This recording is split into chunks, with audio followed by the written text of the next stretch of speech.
और बड़ा अपडेट आ रहा है, बड़ी खबर आ रही है और इस पूरे एनकाउंटर को लेकर मायावती ने भी सवाल खड़े कर दिए हैं। बड़ी खबर तो सियासत इस वक्त चरम पर है। असद गुलाम के एनकाउंटर पर मायावती ने भी सवाल उठाए हैं। प्रयागराज में अतीक अहमद के बेटे और एक अन्य की आज पुलिस मुठभेड़ में मौत हुई और एनकाउंटर किया गया और इन सब के बीच मायावती कह रही हैं कि लोगों को लगता है कि विकास दुबे कांड के दोहराए जाने से उनकी आशंका सच साबित हुई है। अतः घटना के पूरे तथ्य व सच्चाई जनता के सामने आ सके, इसलिए उच्च स्तरीय जांच जरूरी है। तो सबसे पहले अखिलेश यादव ने सवाल उठाया, उसके बाद असदुद्दीन ओवैसी और अब बसपा सुप्रीमो मायावती ने भी सवाल उठा दिया है और बीएसपी प्रमुख ने विकास दुबे कांड से भी इस कांड को जोड़ा है। उनका कहना है कि विकास दुबे कांड को दोहराया गया है, इसलिए जरूरी है कि इस पूरे मामले पर उच्च स्तरीय जांच की जाए। तो सियासत बेहद गर्म हो चुकी है। असद और का जो एनकाउंटर हुआ, इस पूरे मामले पर आप देखिए विकास दुबे का सीधे नाम ले रही हैं और वो कह रहे हैं कि एनकाउंटर की उच्च स्तरीय जांच होनी चाहिए और वैसे कह रहे हैं मजहब के नाम एनकाउंटर हुआ है। वहीं अखिलेश यादव सीधे बोल रहे हैं कि ये एनकाउंटर फर्जी है। लेकिन सियासी सवाल के दौर में मायावती भी अब खुलकर सामने आ गई है और उन्होंने कहा है कि ये जो एनकाउंटर हुआ है ये विकास दुबे कांड दोहराने की आशंका सच साबित हुई है और ऐसे में उच्च स्तरीय जांच एनकाउंटर की जानी चाहिए। तो मजहब के नाम पर कोई कह रहा है एनकाउंटर हुआ, कोई कह रहा फर्जी है और अब इस सवालों की फेहरिस्त में मायावती भी आ गई हैं और उन्होंने सवाल उठाए हैं एनकाउंटर को लेकर और उन्होंने कहा है कि प्रयागराज में अतीक अहमद के बेटे व एक अन्य की आज पुलिस मुठभेड़ में हत्या पर अनेक प्रकार की चर्चाएं गर्म है। आप देखिए वो एनकाउंटर के बजाय हत्या शब्द का इस्तेमाल कर रही हैं। आगे वो लिख रही हैं कि लोगों को लगता है कि विकास दुबे कांड के दोहराए जाने की उनकी आशंका सच साबित हुई। चलिए ट्वीट हम आपको दिखा देते हैं। प्रयागराज के अतीक अहमद के बेटे व एक अन्य की आज पुलिस मुठभेड़ में हत्या पर अनेक चर्चाएं हैं। आप पॉइंट करिए, यहां पर एनकाउंटर की जगह हत्या का इस्तेमाल हुआ है।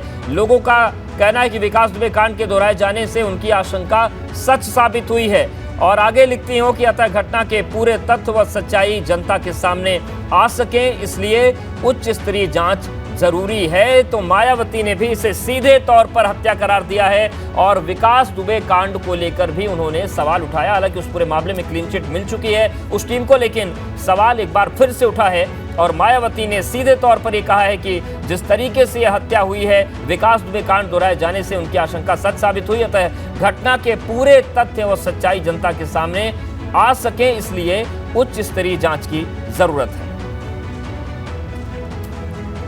तो सियासी सवाल लगातार उठ रहे हैं और एक बार अब फिर से हम आपको बता दें कि पहले सवाल उठाए अखिलेश यादव ने, उन्होंने एनकाउंटर को फर्जी करार दिया। उसके बाद असदुद्दीन ओवैसी का बयान हमने आपको सुनाया। उन्होंने कहा कि मुस्लिमों को टारगेट करके एनकाउंटर किया जा रहा है और अगर गोली का शासन चल रहा है तो अदालत बंद कर देनी चाहिए। और तीसरा सवाल उठा दिया है बसपा सुप्रीमो मायावती ने। उन्होंने कहा है कि गुलाम और असद के एनकाउंटर पर मायावती कह रही हैं कि जिस तरीके से यह हत्या हुई है, एनकाउंटर को लेकर तमाम चर्चाएं हो रही हैं, ऐसे में उच्च स्तरीय जांच की जाए क्योंकि विकास दुबे कांड को दोहराने की आशंका सच साबित हुई। एनकाउंटर की उच्च स्तरीय जांच होनी जरूरी है। और यूपी में एनकाउंटर पर तेज हुई सियासत। अखिलेश के आरोपों पर भाजपा भी लगातार पलटवार कर रही है। यूपी के मंत्री स्वतंत्र देव सिंह ने ट्वीट किया है और उन्होंने लिखा है कि जब जब किसी अपराधी आतंकी माफिया पर प्रहार होता है तब तक एक व्यक्ति उनके समर्थन में जरूर खड़ा हो जाता है। तो देखिए तीखा हमला कर दिया उन्होंने अखिलेश यादव पर। उन्होंने कहा कि जब जब कोई अपराधी आतंकी माफिया पर प्रहार होता है तब एक व्यक्ति उनके समर्थन में जरूर खड़ा हो जाता है और निश्चित तौर से इशारा अखिलेश यादव की तरफ ही है। ट्वीट भी देखिए आप। स्वतंत्र देव सिंह लिख रहे हैं कि जब जब किसी अपराधी आतंकी माफिया पर प्रहार होता है तब तब एक व्यक्ति उनके समर्थन में जरूर खड़ा हो जाता है और ये सीधा निशाना अखिलेश यादव पर है क्योंकि अखिलेश यादव ने भी ट्वीट करके एनकाउंटर को फर्जी करार दिया था और अब स्वतंत्र देव सिंह ने भी जवाब दिया है और वो ये लिख रहे हैं कि जब जब किसी अपराधी आतंकी माफिया पर प्रहार होता है तब तब एक व्यक्ति उनके समर्थन में जरूर खड़ा हो जाता है।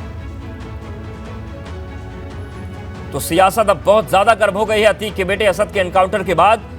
एक तरफ कानूनी प्रक्रिया चल रही है तो वहीं दूसरी तरफ सियासत ने भी अब इस मुद्दे को पकड़ लिया है। बीजेपी इसे कह रही है कि हम कानून व्यवस्था का राज उत्तर प्रदेश में ला रहे हैं, लेकिन विपक्ष इस पूरे मामले पर सरकार के खिलाफ फ्रंट फुट पर खड़ा नजर आ रहा है।